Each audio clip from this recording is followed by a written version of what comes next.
dia. Sejam bem-vindos à teleconferência da Sul América para a discussão dos resultados referentes ao segundo trimestre de 2020.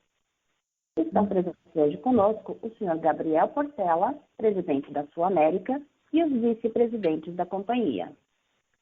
Informamos que este evento está sendo transmitido ao vivo pela webcast, com áudio e slides, que pode ser acessado no site de Relações com Investidores da companhia, no endereço www.sulamerica.com.br/ri. Todos os participantes apenas ouvirão a teleconferência durante a apresentação e, em seguida, iniciaremos a sessão de perguntas e respostas, quando instruções adicionais serão fornecidas. Caso algum dos senhores necessite de assistência durante a conferência, queiram, por favor, solicitar a ajuda de um operador digitando *0. A teleconferência da Sul América está sendo gravada e o áudio estará disponível logo após seu encerramento no site de RI da companhia. Agora gostaríamos de passar a palavra ao Sr. Gabriel Portela, presidente da Sul América, que dará início à apresentação. Por favor, Sr. Portela, pode prosseguir. Muito bom dia a todos. Eu estou aqui reunido com todo o Comitê Executivo da Sul América para comentar os resultados do segundo trimestre de 2020. Novamente, de uma maneira virtual, todos de suas casas, de onde tem mantido a Sul América em funcionamento pleno pelo 5º mês consecutivo, desde o início da pandemia do novo coronavírus em março de 2020. Nesse período, a nossa prioridade continuou sendo garantir a segurança e saúde dos nossos colaboradores, e também o acesso à saúde dos nossos beneficiários, além de manter o atendimento total a clientes, corretores e prestadores, o que conseguimos fazer com sucesso.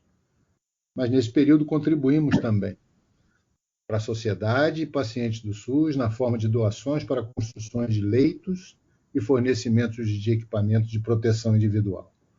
Para os clientes, postergando voluntariamente reajustes de preço. E para os prestadores de saúde, médicos, dentistas e hospitais parceiros de diversos portes, na forma de adiantamentos financeiros. Mas nós não ficamos parados. Muito pelo contrário. Com todos os desafios enfrentados, ainda fomos além, com conquistas importantes nos últimos meses. Concluímos em julho, um mês antes do inicialmente previsto, a transação para a venda dos segmentos de automóveis e massificados, com todos os desafios impostos pelo isolamento.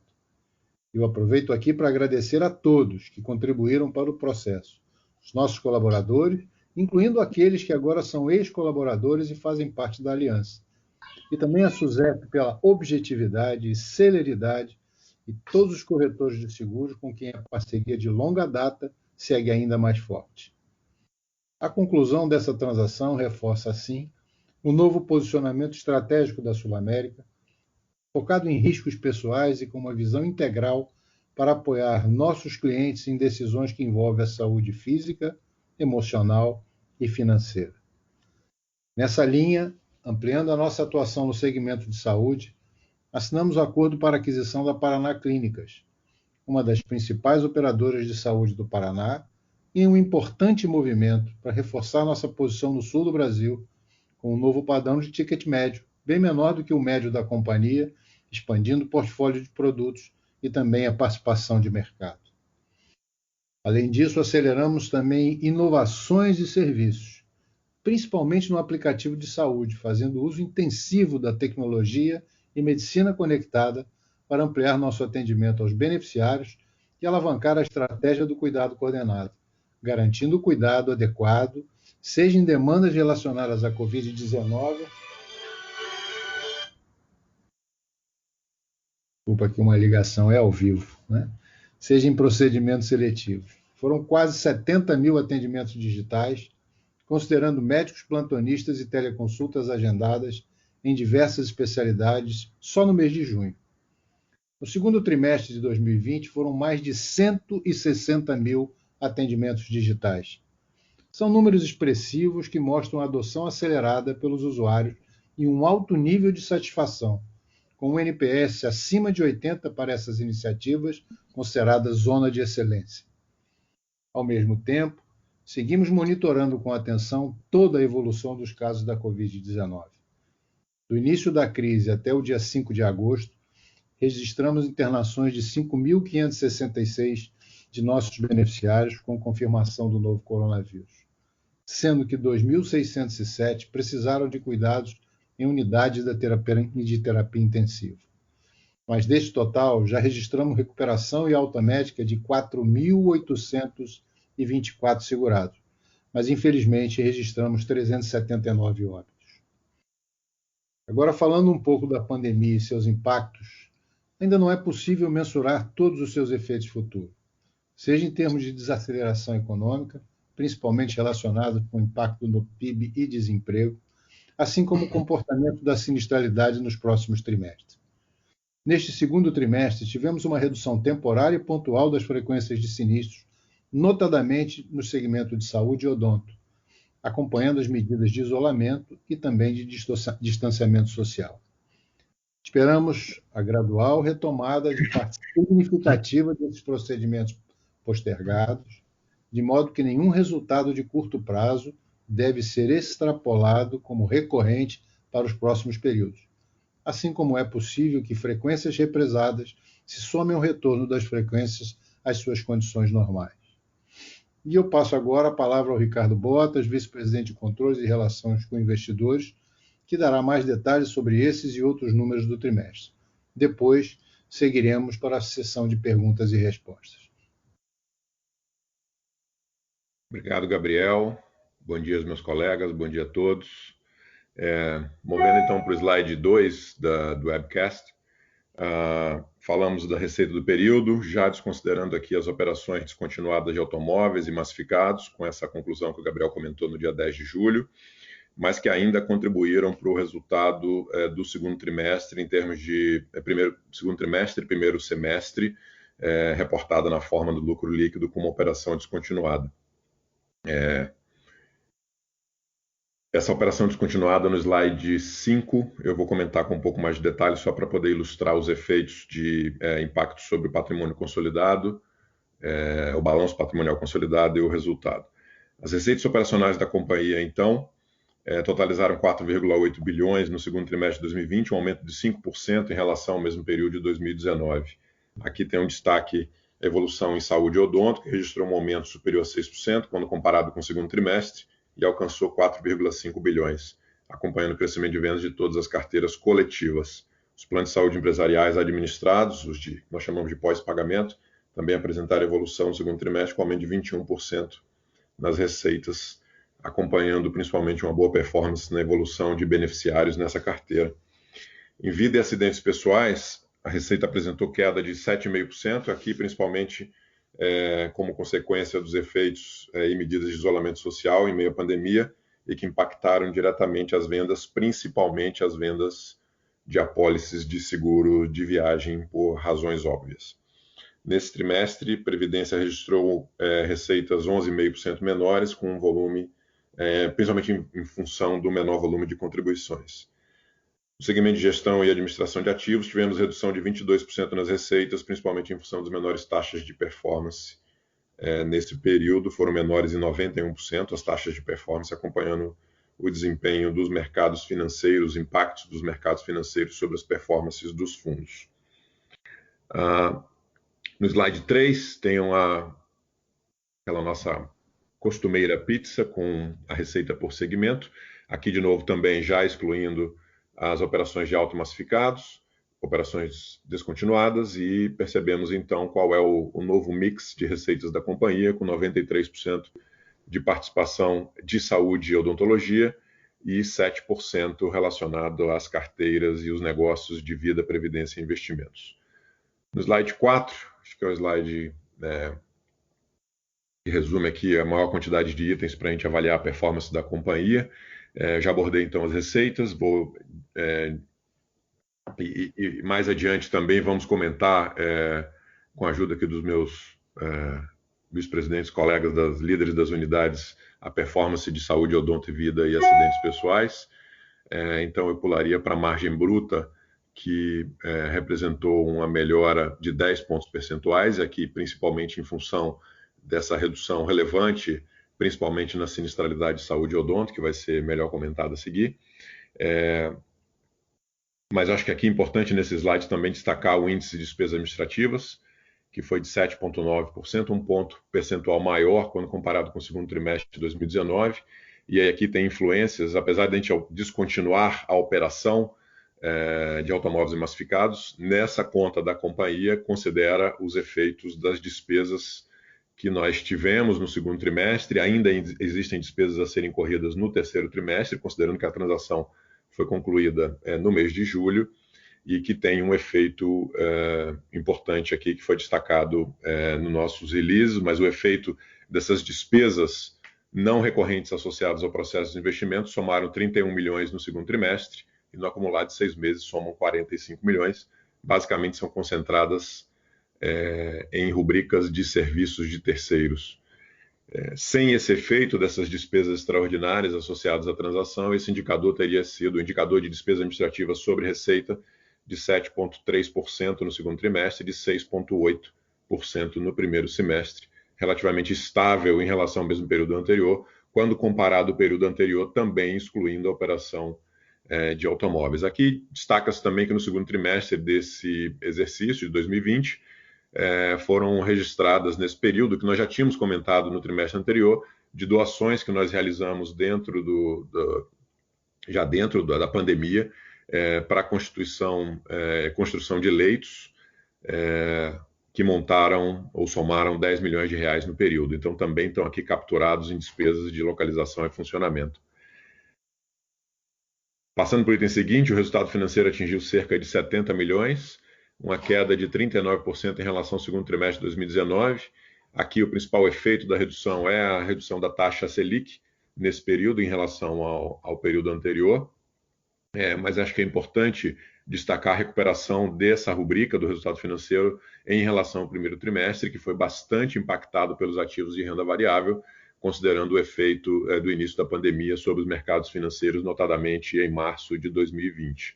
Esses ativos já apresentaram uma importante recuperação, ainda não integral do impacto negativo que foi o primeiro trimestre, mas já apresentaram uma importante recuperação nesse segundo trimestre, uma carteira que representa menos de 1,5% do total do nosso portfólio. Então, essa recuperação foi importante para também parcialmente compensar o efeito recorrente da queda da Selic sobre o resultado financeiro do segundo trimestre. Falando das operações descontinuadas, aqui a gente tem uma linha que destaca o lucro líquido dessas operações de automóveis e massificados no segundo trimestre foi de 100 milhões de reais. Aqui tem um efeito importante da queda da sinistralidade da operação de automóveis, também consequência da pandemia, dos efeitos de isolamento. E esse efeito, então, é um resultado realmente mais forte por conta dessa característica. E também lembrando que os resultados dessa operação, portanto, os resultados registrados dentro desse primeiro semestre, são resultados que pertencem à Sul América, e por esse motivo o valor da transação em si ele não teve nenhum tipo de condição de correção, porque os resultados da carteira seriam de propriedade da Sul América até a conclusão da transação, que aconteceu só no início de julho. O lucro líquido, então, consolidado, o resultado aqui tem a gente separou aqui nas duas linhas o lucro líquido, então, das operações continuadas aqui, então, saúde, odontologia, vida, previdência e gestão de ativos, alcançou aproximadamente 400 milhões e um aumento de 83% em relação à base comparável dessas operações no segundo trimestre de 2019. No acumulado do ano, o lucro das operações continuadas foi de 469 milhões, 16% maior que o ano anterior. Se somar o resultado total da companhia, o lucro societário, incluindo as operações descontinuadas, nós atingimos aí no segundo trimestre 498 milhões de lucro líquido, um crescimento de 91% frente ao segundo trimestre de 2019, e 578 milhões no acumulado do ano, um aumento de 19%. Concluindo esse slide, considerando esse relevante efeito atípico na queda da frequência no segundo trimestre, e, portanto, um efeito sobre as margens e sobre o resultado como um todo, mesmo com o impacto forte e negativo da queda da Selic sobre o resultado financeiro, a companhia registrou um patrimônio líquido médio, considerando os resultados dos últimos 12 meses terminados no primeiro semestre desse ano, de 19,9% sobre o patrimônio líquido médio. 17. 17,9. Obrigado, Gabriel. No slide 5, apresentamos aqui, como eu comentei, uma breve conciliação das operações continuadas e descontinuadas no acumulado do ano, que compõe o resultado do período, com um sumário do resultado e do balanço patrimonial. No resultado aqui, nós demonstramos as principais linhas, evidenciando a estrutura das nossas operações a partir de agora e o que contabilizamos até o final de junho de 2020 em relação aos segmentos vendidos para a Allianz. A operação descontinuada teve cerca de 1,5 bilhão de receitas e contribuiu para o lucro com quase 110 milhões no semestre. Também beneficiada nesse segundo trimestre, como eu comentei, pela forte redução temporária nos sinistros de automóveis durante a pandemia, principalmente. No balanço, temos as principais linhas de ativo e passivo das operações, o acervo de ativos transferidos por operação descontinuada da ordem de 3,5 bilhões de ativos e 2,6 bilhões de passivos, tendo, portanto, um patrimônio líquido transferido finalmente para a Allianz da ordem de 908 milhões, um pouquinho acima, inclusive, da nossa estimativa quando fizemos o closing. Eu passo agora, então, a palavra para Raquel Giglio, vice-presidente de Saúde e Odonto, que vai abordar com mais detalhes a estratégia de cuidado coordenado e comentar sobre os nossos resultados de saúde e odonto, inclusive as nossas iniciativas dentro desse período de pandemia. Obrigada, Botas. Bom dia a todos. Vamos lá. Aqui no slide 6, mostramos novamente o nosso arco de acesso, né, que demonstra todas as possíveis portas de entrada dos beneficiários no sistema de saúde. Nossa estratégia de verticalização virtual busca endereçar cada uma delas para garantir o melhor cuidado. Essa estratégia foi absolutamente fundamental nesses meses de pandemia e pudemos alavancar as iniciativas do cuidado coordenado. Então, a gente sempre busca o melhor tratamento, coordenando e apoiando a jornada de cuidado do nosso beneficiário, inclusive aqueles que ainda não são pacientes, né, para que se mantenham saudáveis. O uso de tecnologia, ferramentas digitais, foi ampliado e muito intensificado de forma essencial para garantir o atendimento, tanto em relação à Covid, quanto nos procedimentos recorrentes e em todas as demais demandas dos nossos beneficiários. Então, o aplicativo de saúde recebeu uma série de lançamentos, era a atualização de app, às vezes mais do que uma vez por semana. Novos serviços e tecnologias têm sido usados de maneira muito efetiva durante a crise. Conteúdo relevante, triagem para a Covid, tanto dentro do app quanto por WhatsApp, além do acesso à orientação médica, tanto por telefone, quanto chat, quanto vídeo, né? Aquele olho no olho com o médico. Falando nelas, a gente ampliou a equipe e intensificou o OMT, né, a orientação médica telefônica, e o médico na tela, ambos com uma adoção muito significativa no período, que permitiu atendimento e orientação remota com altíssimo grau de satisfação pelos beneficiários, com NPS na zona de excelência, como o Gabriel já comentou. Foram mais de 60 mil orientações telefônicas e mais de 160 mil atendimentos no médico e no psicólogo na tela durante esse período de pandemia. Tudo no conforto do lado de cada um, né? Enfim, da onde aquela pessoa estivesse, sem atendimento e sem necessidade de se deslocar em unidades hospitalares. A gente teve também um crescimento extensivo de teleconsulta eletiva através dos médicos da demanda. Aqui foram basicamente duas linhas, né? Então, a nossa atenção se concentrou tanto nos beneficiários idosos, nos crônicos, complexos, que não podiam parar o atendimento médico, mas que não precisavam necessariamente ir aos consultórios físicos. Mas a gente teve um foco específico nos nossos médicos do cuidado coordenado, de diversas especialidades, que puderam continuar trabalhando, puderam continuar exercendo a medicina de maneira digital, de um jeito diferente. Então, foram mais de 30 mil consultas eletivas nesse segundo TRI com especialistas do cuidado coordenado. Todos os atendimentos realizados de uma forma muito simples, muito assertiva, com prescrição de medicamentos, inclusive antibióticos, enfim, aqueles medicamentos que precisam do receituário, pedidos de exames e tudo de forma digital. Pensando também nos casos em que a ida ao hospital é absolutamente necessária, nós lançamos o modelo do Fast Track, que já tem 31 hospitais parceiros nas principais regiões, né, nas principais capitais, pela qual o beneficiário que é avaliado previamente nos nossos serviços digitais, ali no Médico na Tela, e tem uma comprovada necessidade de atendimento presencial, ele não precisa aguardar na fila do pronto atendimento, do pronto-socorro. Então, na hora que ele chega, ele vai ser atendido de maneira extremamente ágil, né, rápida e acolhedora. Eu acho que acolhimento é uma palavra extremamente importante nesse nosso setor, e principalmente numa situação onde tem aí fragilidade com a saúde. Então, na hora que ele chega no hospital, o hospital está esperando por ele e tem a garantia de que vai ter vaga caso ele precise de internação. Em resumo, em função de todo o investimento na estratégia do cuidado coordenado, a gente conseguiu responder de forma bastante rápida e assertiva aos desafios que a pandemia nos trouxe. E os investimentos continuam, né, a todo vapor. Então, a gente continua focado no desenvolvimento dessas iniciativas, com novos projetos, uso intensivo de tecnologia e cada vez mais alinhamento entre os players da saúde suplementar na busca de uma sustentabilidade do setor e, obviamente, do melhor e mais efetivo cuidado, né.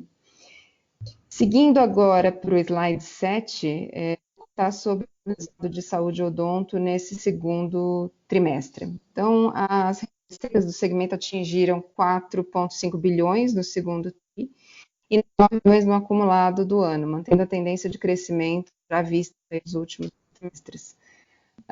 Os beneficiários de saúde odonto ao final de junho de 20 somavam 3,8 milhões, com um aumento de 8% nos planos rurais em comparação com o segundo TRI de 19. Um dos destaques do período foi o crescimento dos planos administrados, com uma adição de 58 mil vidas líquidas em 12 meses, segmento extremamente importante para nos dar representatividade nas regiões e, obviamente, poder de barganha, poder de negociação. O portfólio empresarial adesão também apresentou um crescimento com mais de 19 mil vidas líquidas nesse mesmo período. Acho que vale destacar que quando a gente compara com o primeiro TRI de 20, o número de beneficiários em saúde ficou estável, né? O que é uma boa notícia, mesmo em frente ao contexto extremamente desafiador que foi trazido pela pandemia e do Covid, tanto para a economia quanto para o mercado de trabalho de forma geral. Esse desempenho, acho que demonstra toda a resiliência da nossa carteira, que continua com um altíssimo índice de retenção, e as vendas seguem aí ocorrendo nesses últimos meses. Fatores que se provam absolutamente essenciais para que a gente consiga uma performance consistente em relação ao mercado em crises anteriores, atendendo e identificando as necessidades dos nossos clientes atuais e futuros. No odonto, o crescimento de 12 meses foi de 16%, incluindo os beneficiários da Prodente, totalizando 1,6 milhões aí de beneficiários no segundo TRI. Na comparação com março, tivemos uma redução explicada principalmente pelo canal de varejo, né, que nesse contexto todo de pandemia foi severamente impactado com as medidas de isolamento social e fechamento das lojas aí nos últimos meses. Vamos passar agora para o slide 8. O gráfico no canto superior esquerdo tem o desempenho da sinistralidade nos últimos trimestres, e o gráfico do lado direito mostra o histórico da sinistralidade para os segundos TRIs, né, desde 2015.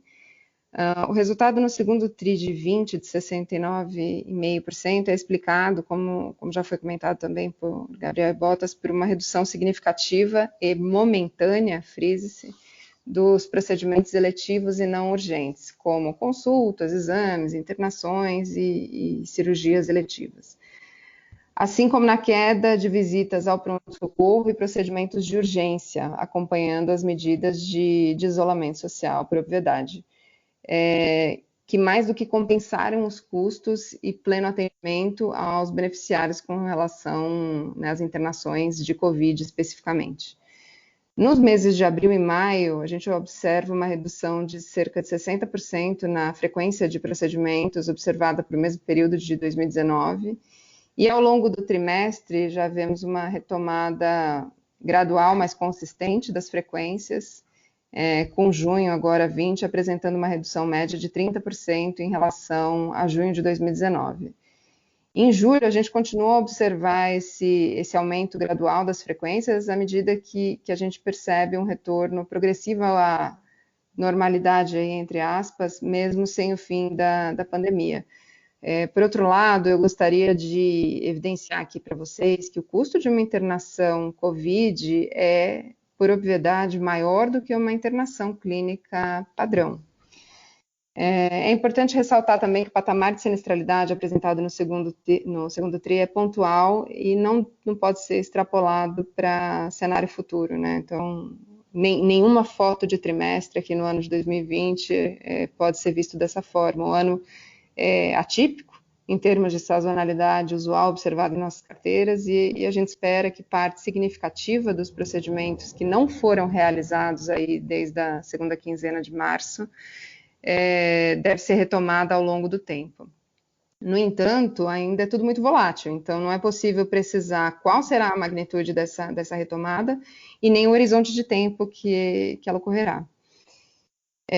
Acho que, além disso, a gente deve também observar como será o comportamento dos beneficiários na realização de procedimentos presenciais, né, após um período de rápida e muito bem sucedida adoção de ferramentas digitais no acesso à saúde. E aqui eu destaco a telemedicina e a forma pioneira e rápida como a Suamérica entrou e possui essa tecnologia como médico na tela, que dá atendimento para o beneficiário em qualquer lugar, né? Ainda que ele esteja fora do país, 24 horas por dia, 7 dias por semana. Na parte inferior aqui do slide, a gente apresenta o histórico de sinistralidade nos períodos dos últimos 12 meses, e destaca mais uma vez a importância da análise de um horizonte mais longo, então mais adequado para a gente isolar fatores específicos e sazonais que podem ou seguramente impactam períodos mais curtos de forma positiva, como ocorreu nesse trimestre, ou negativa, como a gente viu no trimestre anterior. O indicador dos últimos 12 meses, finalizando aí no segundo TRI, de 20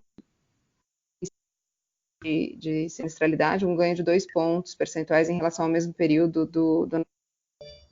A despeito de flutuações de curto prazo, eu quero reforçar aqui nosso foco contínuo no controle sustentável e de longo prazo desse indicador, com a continuidade de todas as iniciativas de gestão de sinistro, né, que a gente já falou aqui várias vezes, vocês conhecem bem, e gestão de saúde e bem-estar, né, e toda a nossa estratégia de cuidado coordenado. Então, especialmente em um período tão atípico como esse que a gente está vivendo, nenhuma foto isolada de trimestre, seja ela positiva ou negativa, nos dará a correta visão do ano, a correta visão de tendência do ano. Eu vou encerrar aqui essa minha parte relacionada com as operações de saúde e odonto e passar a palavra para o Marcelo Mello, que é nosso vice-presidente de Vida, Previdência e Gestão de Ativos, que vai comentar aí um pouco sobre os resultados da operação, sob responsabilidade dele. Vai lá, Marcelo. Obrigado, Raquel. Bom dia a todos. Bom, seguindo aqui para o slide 9, o segmento de Vida e AP apresentou receitas operacionais de 121 milhões no trimestre, 238 milhões no acumulado do ano. Essas reduções foram explicadas aí pelo Bottas, né, principalmente no segmento viagem, que foi o segmento mais afetado aí na pandemia nesse primeiro semestre. Mas nosso comportamento na receita foi muito semelhante ao comportamento da indústria. A sinistralidade do segundo TRI foi de 56%, próximo de 56%, 7 pontos maior em relação ao mesmo período do ano anterior, impactada pela redução do prêmio e também pela cobertura por morte do Covid nas apólices. As carteiras de vida individual foram as mais impactadas por esse evento, e desde o início da pandemia a gente registrou 155 casos nas carteiras de vida, com indenizações totais de cerca de 8 milhões. Acompanhando os impactos ocasionados pela pandemia no segmento, a margem bruta encerrou os primeiros 6 meses do ano com redução de 19%, que foi parcialmente aí, compensado pelo bom desempenho que a gente teve no primeiro trimestre. Indo para o slide 10, no segmento de previdência, o destaque aqui foi a superação da marca de 8 bilhões em reservas, principalmente em função do nosso crescimento na categoria VGBL, que foi um crescimento importante de 17%. E em relação a receitas operacionais, em previdência, a gente teve aí um segundo trimestre com uma redução de 11% em comparação com o segundo TRI de 2019. Mas no semestre a gente teve aí um comportamento bem superior à indústria, a gente cresceu 7% na arrecadação, atingindo quase 360 milhões, enquanto a indústria decresceu 7%. Então a gente teve aí uma performance bem superior à indústria em termos de arrecadação no semestre. Esse desempenho ele foi fruto principalmente da boa performance dos produtos de previdência, de uma grade bem ampla de produtos que pudesse atender aí, os clientes de previdência nesse momento mais incerto, um maior interesse por parte dos corretores de seguros e das plataformas de investimentos e o serviço de contratação digital nesses produtos de previdência.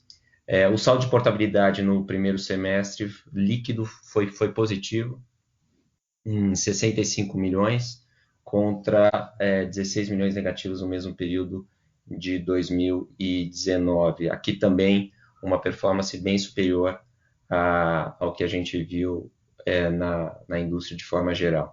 Indo para o slide 11, a gente tem aqui a evolução do volume de recursos administrados da SulAmérica Investimentos, atingindo 45 bilhões no final de junho de 2020, um aumento aqui de 3% nos últimos 12 meses, aqui também uma performance superior à indústria de fundos que não apresentou crescimento, ficou com patrimônio estável nesse primeiro semestre. Destaco aqui também a nossa evolução das reservas de terceiros, que teve um crescimento de quase 4%. E aqui a gente teve aí uma migração importante para os nossos fundos de ações, que saíram de um patamar de 3% no início do ano para um patamar de 7,5% do nosso volume administrado. Vale destacar nesse slide também que, apesar desse período desafiador no primeiro semestre, dessa alta volatilidade, a gente conseguiu crescer 14% as receitas de taxas de administração dos produtos de investimentos, um crescimento importante, explicado essa evolução da nossa carteira de ações, principalmente também da movimentação que a gente teve nos fundos multimercados. Mas quando a gente olha as receitas totais, como o Bottas também mencionou, elas foram impactadas pela taxa de performance, que obviamente em função do primeiro semestre, do impacto que a gente viu nos mercados de capitais, os produtos não provisionaram performance fee. Eu encerro por aqui, eu passo a palavra de volta agora para o Bottas. Obrigado. Obrigado, Melo. Se a gente puder ir rapidamente para o slide 12, eu já comentei, de certa forma, efeitos sobre a despesa administrativa. Aqui eu quero só ilustrar, e a gente incluiu aqui para facilitar a análise, essa coluna cinza para fazer o cálculo do efeito sem as despesas extraordinárias associadas à transação e à separação, né, o spin-off que nós fizemos para poder para concluir a transação com a Allianz.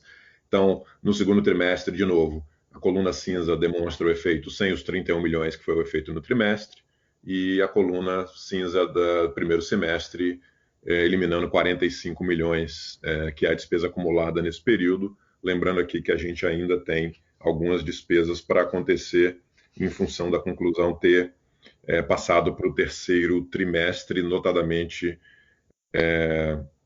ainda despesas associadas a retenções de pessoas-chave, comissões de assessores da transação, outros serviços de terceiros que foram estruturados para poder suportar tanto a separação quanto um serviço que será prestado para a Allianz durante um tempo de transição.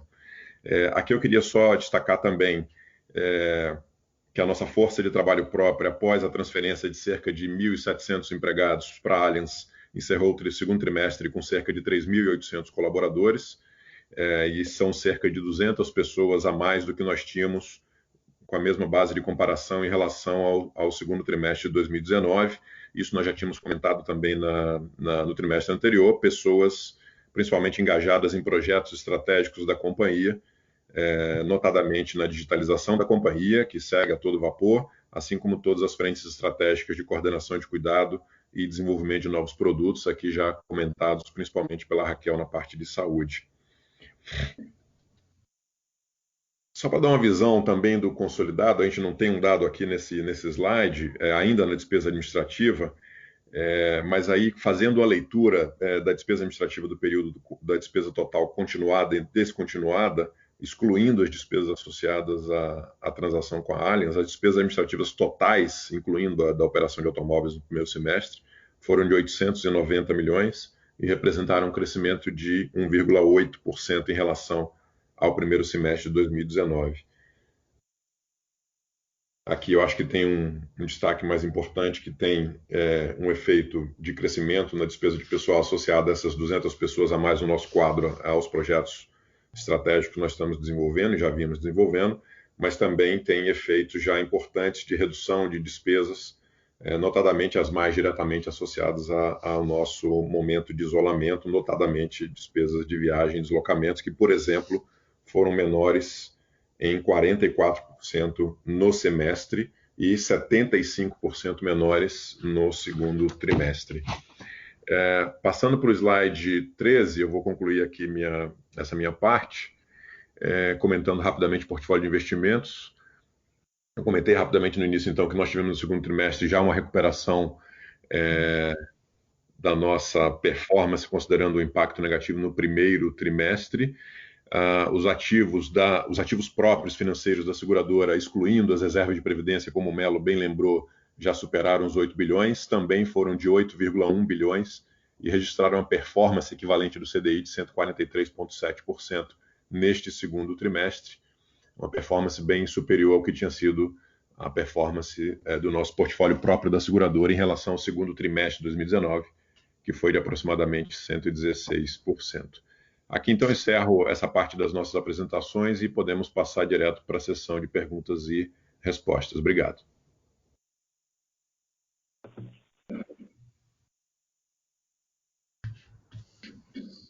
Senhoras e senhores, iniciaremos agora a sessão de perguntas e respostas. Para fazer uma pergunta, por favor, digitem asterisco 1. Para retirar a pergunta da lista, digitem asterisco 2. A nossa primeira pergunta vem de Vinícius Ribeiro, UBS. Pessoal, bom dia a todos. Obrigado por pegar minha pergunta. Se puder fazer a primeira um pouco sobre a sinistralidade, né? A gente entende que tem, como vocês bem comentaram, um caráter bastante excepcional, mas quando a gente olha um pouco para o IBNR, que impactou o resultado nesse trimestre, parece que teve uma provisão um pouco maior. Nessa provisão está implícito uma expectativa de retomada de volume que foi postergado, ou tem algum outro efeito atuarial aí que a gente não está pegando? E a minha segunda pergunta é sobre um pouco a dinâmica também de saúde, sobre um pouco a dinâmica do reajuste de preço. E são duas partes da pergunta, né? A primeira seria, se vocês não tivessem postergado o reajuste, o impacto seria significativo no ticket médio de vocês? E a segunda é, como vocês estão vendo essa dinâmica de negociação e de precificação junto às empresas? É isso, muito obrigado, pessoal. Vinícius, obrigado pela pergunta, Botas. Eu vou dividir aqui a resposta junto com a Raquel, mas eu acho que é importante a gente dar uma declaração para vocês entenderem muito bem que a companhia manteve a consistência das suas práticas contábeis e atuariais em relação a esse fechamento, apesar dessa situação atípica da queda de frequência. Você comentou sobre o IBNR, a gente também manteve a mesma premissa, a mesma consistência de práticas para serem comparáveis com os períodos anteriores, lembrando que as práticas de atuariais nossas, de certa forma, elas têm um principal efeito em função de frequências ocorridas. Então, aqui o que existe é que o IBNR ele já consegue capturar um pouco isso que a Raquel comentou sobre frequências que, apesar de em março, abril, e ainda na primeira quinzena, principalmente de maio, ter apresentado quedas bastante fortes, chegaram a 60%, a Raquel comentou, a gente já percebe uma inclinação importante na recuperação das frequências já na segunda quinzena de maio, junho, com a forma um pouco mais importante, né? Praticamente a queda caiu a metade, de 60 para 30, e já percebemos em julho essa tendência. Então, o IBNR ele tem mecanismo de capturar de que pode ter acontecido um volume de frequência ocorrida, e o IBNR tem essa função de registrar a frequência ocorrida que não foi reportada, mas não existe aqui captura de expectativa de frequência futura. Então, eu só queria deixar claro que a metodologia está mantida e consistente com as práticas atuariais da companhia. Em relação a reajustes, e eu vou deixar a Raquel completar também, Vinícius, eu diria para você que não tem impacto aqui nesses resultados materialmente no segundo trimestre, porque na realidade o que foi feito foi uma postergação dos reajustes na aplicação para os clientes, e lembrando que eles são materialmente concentrados no final do trimestre, portanto, o terceiro trimestre e integralmente o quarto trimestre são os períodos onde a gente tem esse efeito mais relevante capturado das carteiras em que a companhia voluntariamente, como o Gabriel bem disse, postergou o reajuste. Raquel, por favor. Obrigada, Bottas. Acho que complementando aí o ponto do Bottas com relação a reservas, metodologia absolutamente mantida, né, respeitada, talvez um fator de prudência aí, adicional em função do que a gente está vendo já de retorno de frequência. Então, metodologia mantida. Com relação às negociações de reajuste, Vinícius, obviamente não é um período simples, né? Mas a gente já passou por outras crises, né? Por outras crises econômicas que tiveram desemprego, tudo aquilo que a gente já conhece bem. E a nossa máxima está absolutamente mantida. Nós prezamos por relações de longo prazo. Então, se nesse momento a gente tiver que fazer um reajuste um pouco mais baixo, ou uma extensão contratual em troca disso, ou uma inclusão ou aumento de coparticipação, a negociação da venda do contrato de odonto que eventualmente está em outra operadora para a gente. Então, todos esses artifícios são utilizados nesse momento. Nosso foco maior é manter o cliente aqui, porque isso vai passar. E na hora que isso passar, ele vai voltar a crescer. E aí, quando ele volta a crescer, se você conseguiu manter ele dentro da casa, junto por osmose, né? Então, essa foi a estratégia que nós adotamos, pelo menos nas duas últimas crises relevantes que nós passamos, e foi uma estratégia muito bem acertada. O próprio cliente, em função de tudo aquilo que a gente comentou, né, das ferramentas digitais e de como o aplicativo melhora avaliar todas as empresas de saúde, ele vê valor nisso, né? Então, a saúde já era saúde suplementar já era um dos 3 maiores desejos aí do brasileiro. E num período como esse, num período de crise e de pandemia, isso fica ainda mais valorizado. Então, a equipe de relacionamento, de pós-venda, está atendendo o cliente aí full time, ainda que de forma remota, né? Muitas reuniões por vídeo e tudo isso, e a gente está em conjunto buscando soluções para que eles se mantenham na casa. E aí o fato da gente ter, inclusive, ampliado o nosso portfólio de produtos, com os lançamentos dos produtos diretos que vieram, nos dá, sem sombra de dúvida, uma resiliência maior para esse período. Então, a gente amplia o leque de opções para o cliente ficar aqui. Perfeito, pessoal. Muito obrigado, muito claro. Obrigado pela resposta. A próxima pergunta vem de Ian Seskin, Banco BTG Pactual. Bom dia, Gabriel, Bottas, Raquel e Marcelo. São 2 perguntas aqui do nosso lado. A primeira é sobre o DNA, né? Eu acho que o Bottas já entrou bem a fundo desse tema, mas, enfim, a gente percebeu aqui que o DNA ajustado pela saída do segmento de autos, pelo custo de venda, pelos não recorrentes relacionados ao Covid, foi uma boa surpresa. E abaixo da média dos últimos trimestres, né, em torno ali dos 7,3% das receitas operacionais. A gente queria saber se a gente pode considerar esse nível mais baixo de D&A como uma base para a nova Sul América, agora sem autos, né? Se a gente pode esperar algo nesse nível para frente. E a segunda, eu acho que a Raquel até chegou a comentar um pouquinho sobre esse tema, e eu queria só ter um pouquinho mais de cor. Vocês até comentaram sobre a retomada de frequência, né, que no final de junho já estava chegando ali em torno de 30% abaixo da normalidade no ano contra ano. E eu queria entender um pouco mais se vocês têm algum número ou algo do tipo sobre a evolução em julho, né? Se ela já acelerou ou como que esse processo está acontecendo. Obrigado.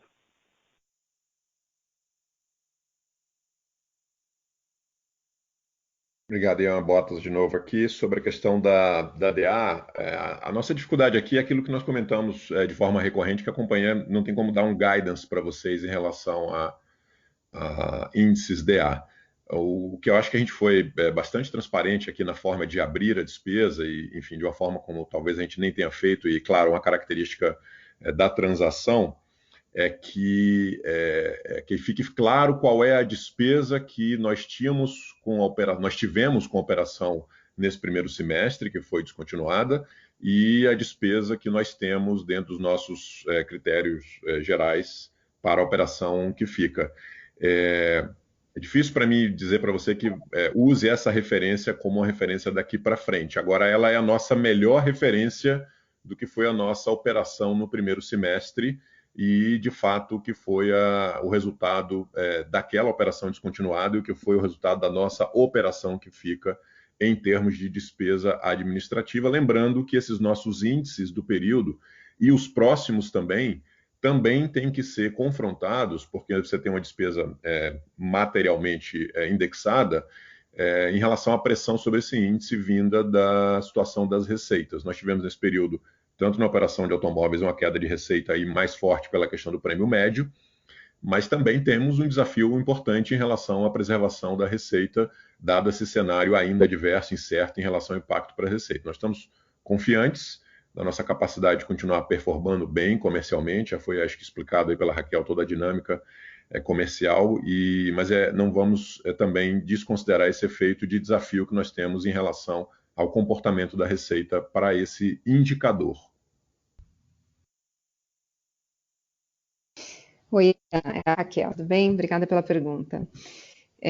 Com relação a frequências, a gente continua vendo, e aqui tem um painel em tempo real na minha frente, né, de autorização de procedimentos. Então, claramente tem uma curva de tendência ascendente. Varia aí por tipo de procedimento. Então, alguns com uma velocidade, uma inclinação um pouco maior, outros com uma inclinação um pouco menor. Acho que se eu puder te dar da ordem do maior para o menor, talvez exames, depois consultas, depois internações eletivas, né, aquelas internações cirúrgicas também, e PS. Então, PS, inclusive, talvez possa significar algum tipo de alteração da relação de consumo, né, do beneficiário com o serviço de pronto atendimento, e que ele passe a ser utilizado também como um serviço de urgência, efetivamente. A gente acredita também que a disponibilização da ferramenta de você ter a possibilidade de falar com um médico olho no olho pelo aplicativo dá um conforto e uma segurança muito maior para o beneficiário que tem essa opção. Então, antes de se dirigir a um PS, se precisar de medicamento ou de um pedido de exames, ele também vai ter isso ali sem sair de casa.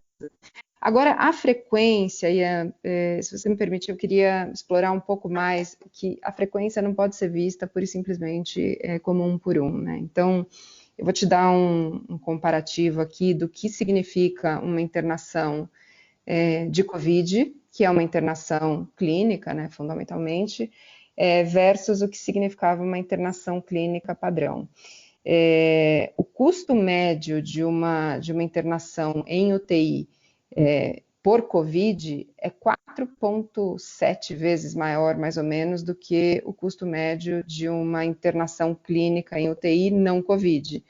É óbvio que isso tem um impacto pelo tempo médio de internação, então, sem dúvida, o tempo médio de internação de COVID, e principalmente de UTI, né, é maior do que o tempo médio de uma internação padrão, e em função da equipe que é necessária para isso, as esterilizações, né, toda a questão de EPIs, drogas que estão sendo ali administradas e tudo mais. Então, não é uma frequência por outra frequência, né? Então, tem esse fator que uma internação de COVID é sim mais cara, porque ela dura mais e ela tem ali um trabalho maior da equipe hospitalar. Quando a gente olha para uma internação COVID que não seja em UTI, ela fica ali mais ou menos 2 vezes e meia maior do que uma internação não COVID. Então, para te dar aí mais insumos, né, com relação à pergunta de frequência, achei importante colocar esses pontos. Obrigada. Ficou claro, obrigado. A próxima pergunta vem de Guilherme Grespan, JP Morgan. Oi, pessoal. Bom dia, obrigado por abrir a pergunta. Eu tenho uma dúvida, não é nem sobre o clínico, queria voltar um pouquinho na aquisição do Paraná Clínicas e explorar um pouquinho a estratégia de vocês. Quando a gente olha a transação, o nosso entendimento é que veio junto com os planos algumas clínicas e centros de diagnóstico na região. E queria só pegar um update com vocês, como que a gente deve interpretar esse movimento, no sentido se a estratégia aqui, de fato, é tentar fazer algumas aquisições dentro da cadeia táticas, ou se foi parte do deal e uma cláusula mandatória não tinha como não adquirir. Então, é só para vocês darem, se possível, um update, como que vocês estão vendo essa possibilidade de verticalização tática, se é assim que pode dizer, em alguns pontos da cadeia, e como que a gente deve entender esse movimento. Obrigado. Se me permitir, eu vou responder e a Raquel depois pode, o Gabriel falando, depois a Raquel pode complementar. Eu acho que esse movimento que a gente vem fazendo, de cada vez mais estar presente na cadeia de valor, não é de agora, ele já vem desde quando a gente começou a participar mais, a distribuir medicamentos e materiais de alto custo, e hoje já tem mais de 360 hospitais onde a gente já fornece isso. A oportunidade da Paraná Clínicas, com os centros clínicos, né, que vieram junto da operação, ela tem um duplo objetivo. Um objetivo da gente poder testar na prática, vamos chamar assim, essa prestação de serviço, mas isso em nenhum momento significa que a gente vá fazer um movimento na linha da verticalização. Avançar na cadeia de valor, gerar mais valor para os beneficiários, isso é parte dessa aquisição estratégica, além daquilo que a gente já mencionou, de reforçar nossa posição do Sul, onde a gente já tem uma posição cada vez mais forte, principalmente aumentada esse ano. Então, eu diria que é um bom modelo, foi uma boa oportunidade que surgiu, mas isso não significa que a gente vai fazer um movimento totalmente vertical. Eu acho que tem alguns pontos da cadeia de valor de saúde, e o arco de acesso está aí, como a Raquel já complementou, que ele pode, quando você olha para ele, você vê oportunidade de prática, ou oportunidade de parceria, ou oportunidade de aquisição. Foi o que nós vimos num dos componentes do nosso arco de acesso, e a gente vê com otimismo todo o aprendizado que a gente vai ter nesse processo. Mas não é um modelo de verticalização futura. Se a Raquel quiser complementar, fica à vontade. Eu quero sim, Gabriel. Tudo bem, Grespan? Eu acho que muito mais do que uma carteira é um modelo de negócio, né? Então, ele está vindo aí com 700 clínicos, que é um grande laboratório para a gente, que eu não tenho dúvida que vai gerar cada vez mais insumos para toda a estratégia do cuidado coordenado, né? Então, a gente vai retroalimentar ali com achados, sem sombra de dúvida, a nossa estratégia core, que é o cuidado coordenado. Outro ponto relevante o ticket médio dessa operação é mais baixo do que a nossa linha direto. E num momento de crise, você ampliar cada vez mais o teu leque, né, teu portfólio de possibilidades, é um fator sempre positivo, né? Então, a gente está bastante animado para começar logo essa integração e os achados que seguramente a gente vai ter de lá. Obrigada.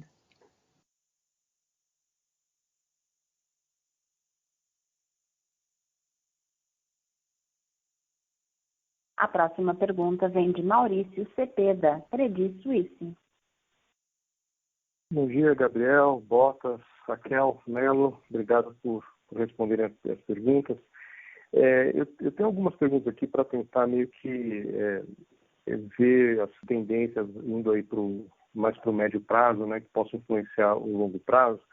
Sei que vocês falaram bastante da falta de previsibilidade, mas talvez tentar ter a leitura de alguns fatores mais precoces, né, que a gente possa entender o que está acontecendo qualitativamente no mercado, né. Então, o primeiro ponto é se você já tem tido alguma sinalização dos contratos corporativos, um pouco da dimensão desses contratos de trabalho suspensos, um pouco dessa questão de extensão de benefício depois do desligamento, você já tem alguma ideia da magnitude desse impacto? O segundo, né, acho que também relacionado com essa parte mais de relacionamento com o cliente, vocês já têm sido acionados comercialmente, principalmente nesses contratos corporativos, por alguma renegociação. E um terceiro ponto que eu acho que relaciona também com esse, se de alguma forma a concorrência, vocês estão sentindo na rua, tentando se aproveitar desse momento e avançando sobre vocês. O quarto ponto, um pouco mais curto prazista, mas uma insistência um pouco nessa questão de utilização, né? Acho que foi muito ilustrativo, Raquel, obrigado até por ter dado esse ranking do que está voltando, né?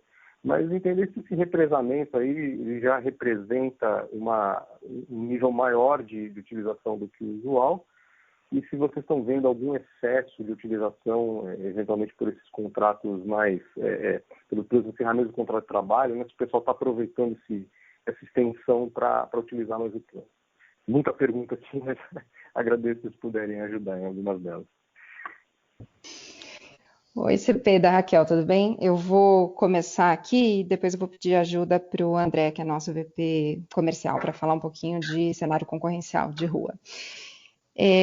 A gente sentiu já alguma movimentação negativa em alguns contratos, né, principalmente aqueles que têm uma estrutura mais fabril, tiveram que paralisar algumas das suas operações. E contratos, clientes sendo mantido na casa, sendo mantido conosco, mas algumas pessoas sendo afastadas por layoff, por algum acordo sindical, ou em caso, ou algumas demissões também, um afastamento um pouco mais definitivo. Então, a gente começou a ver isso, mas ainda não aparenta nenhum tipo de curva de tendência. A gente pode ter visto alguma coisa pontual em algumas regiões, ainda é muito cedo para a gente falar em termos de tendência, mas de fato a gente já começou a ver. Com relação à utilização, né, o risco moral de ter algum tipo de utilização exacerbada no momento de perda de benefício, até por todas as questões de isolamento, de distanciamento social, por hora ainda não foi possível observar esse comportamento, tá? Então, por enquanto não.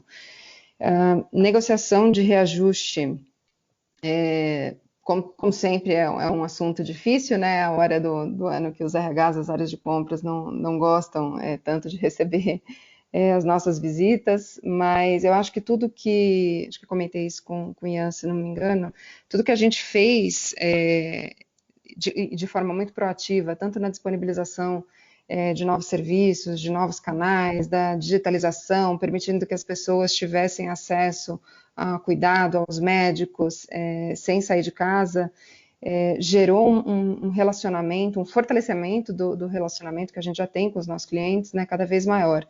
Aqui acho que nunca é demais relembrar que o tempo médio de permanência dos clientes da Sul América é superior a 13 anos, né, então são relações de longuíssimo prazo. E a equipe de pós-venda está muito próxima aí dos clientes.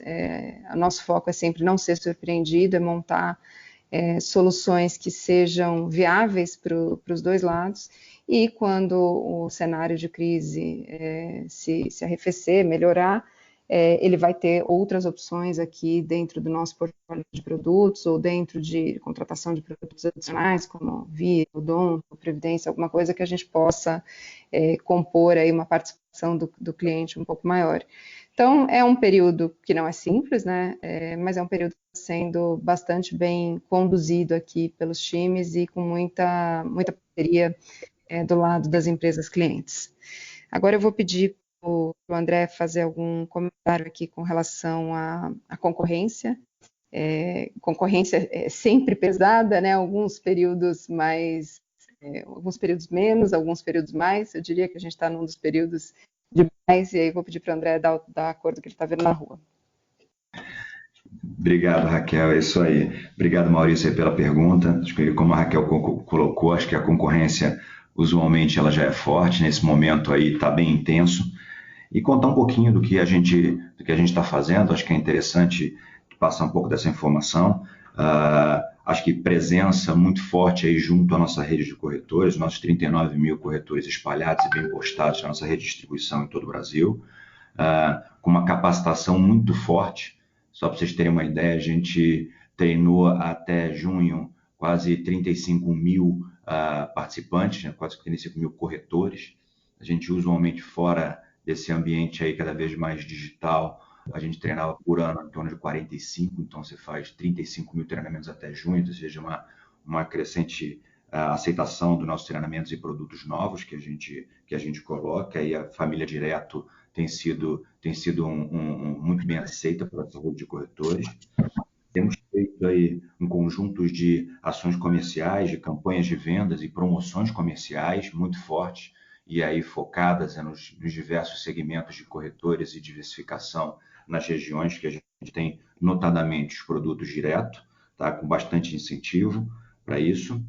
A nossa operação, ela é um ponto alto para a gente, então, seja nesse momento, simplificação e uma operação fluida, através de adoção de ferramentas digitais, tem sido aí um diferencial competitivo para a gente muito grande, isso em todas as linhas de negócio que a gente atua.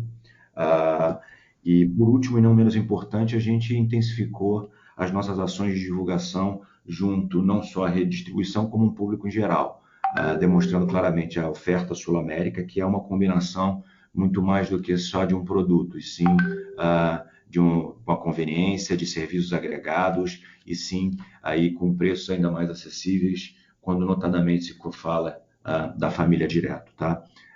Se Raquel, se quiser complementar, e Marcelo também, fiquem à vontade aí. E Maurício, obrigado novamente pela pergunta.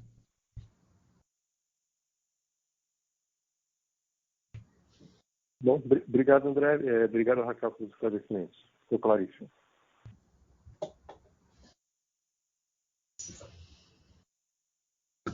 Com licença, a nossa próxima pergunta vem do webcast.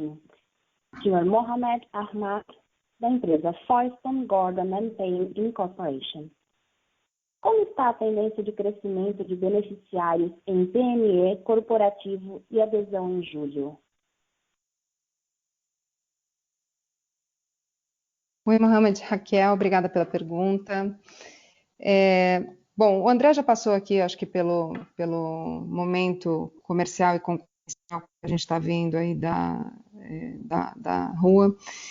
A gente viu no início uma redução, né, no início de toda essa pandemia, uma redução das quantidades de cotações, e a curva de tendência de subida disso já mostra uma recuperação bastante forte, né? Então, por algum momento deu um certo congelamento, as pessoas ficaram com receio um pouco de fazer troca, eventualmente, do benefício, e agora elas voltam a olhar para isso.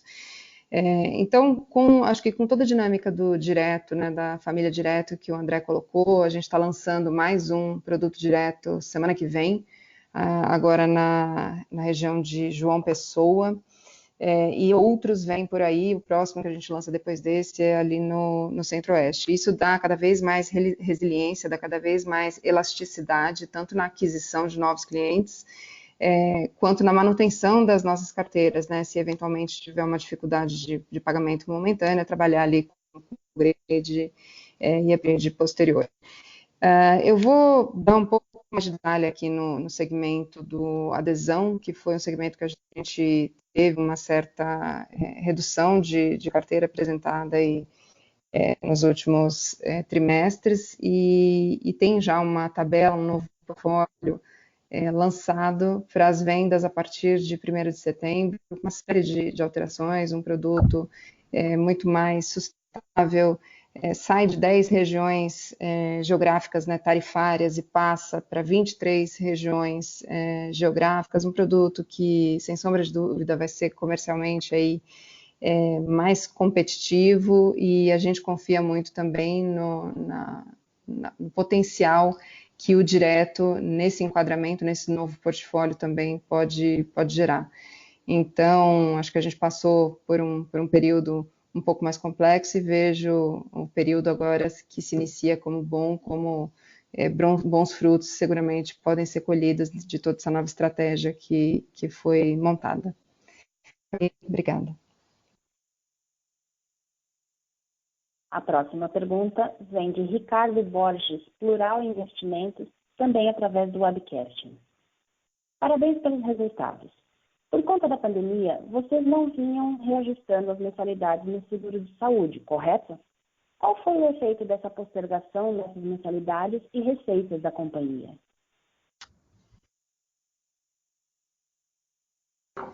Olá, Raquel aqui novamente. Acho que o Bottas passou por esse ponto um pouco mais, alguns minutos atrás.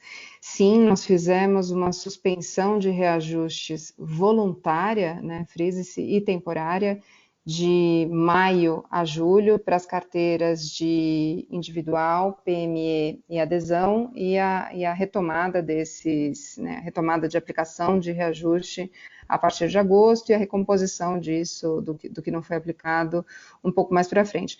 A despeito da questão financeira, para fins de resultados contábeis, esse valor está devidamente alocado nos resultados que que nós divulgamos, que eles enxergam. Então, o reajuste que deveria ter sido aplicado em maio, deveria ter sido aplicado em junho, e o que deveria ter sido aplicado em julho, nesse caso, maio e junho, né, no segundo TRI, vocês têm essa visibilidade como se aplicava tivesse sido. É importante destacar também que o grande quantidade de aniversários, né, e aí grande quantidade de reajustes, não se concentra no primeiro semestre do ano, ela se concentra, sim, no segundo semestre do ano. Mas, para fins contábeis, ela está devidamente alocada.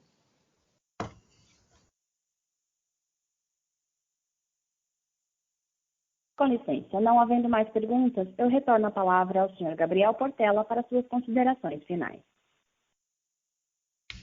Muito obrigado. Obrigado a todos por atender essa conferência. Eu sei que é um período difícil, acho que não só para nós, para o Brasil, para o mundo. Ninguém gostaria de estar passando por essa situação. A gente sabe que os resultados atuais não são para ser extrapolados, e o Bottas colocou isso e a Raquel com muita propriedade, mas muito menos para a gente ser comemorado no meio de uma situação tão difícil. O que nós estamos apresentando aqui para vocês hoje, nesse trimestre, é o resultado de uma estratégia extremamente consistente e de uma agilidade para se adaptar a cada momento pelas características dele, mas principalmente para olhar para o futuro. E aqui vai um guidance para vocês, coisa que a gente não faz. A Sul América começa hoje um novo período com um posicionamento muito claro e com uma visão muito otimista para o futuro. Tudo isso vai passar, mas a gente só consegue chegar lá com o empenho, com a dedicação de todos esses colaboradores que têm sustentado a companhia, funcionando em todos os seus processos nesses quase 150 dias de pandemia, o apoio dos corretores de seguro, dos parceiros de negócio, de todos os stakeholders, acionistas, prestadores de serviço, e um agradecimento especial aqui aos profissionais de saúde, que têm sido fundamentais na linha de frente no combate a essa pandemia. Obrigado a todos vocês, continuem em segurança e tenham um bom dia. A teleconferência de resultados da Sul América está encerrada. Obrigada e bom dia a todos.